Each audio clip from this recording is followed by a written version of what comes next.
E aí galera, hoje vou ensinar como aumentar o som dos iPhone 5. Vamos precisar de root, do arquivo para aumentar o som e do aplicativo Root Explorer para trocar os arquivos, mas cuidado com o Root Explorer senão...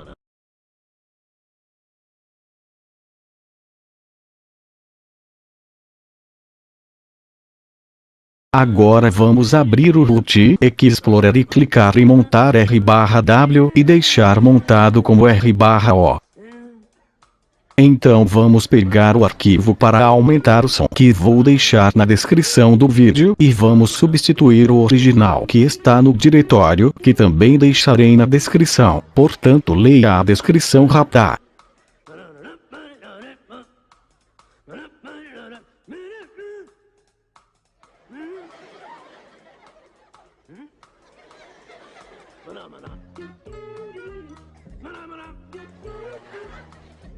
É só colar o arquivo baixado na pasta e ele irá perguntar se deseja substituir. Confirme. Então é só confirmar e comemorar.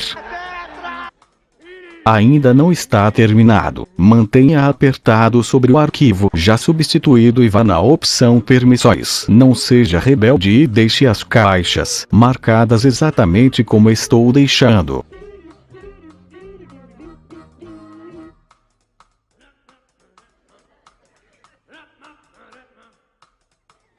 Depois é só reiniciar e aí sim comemorar.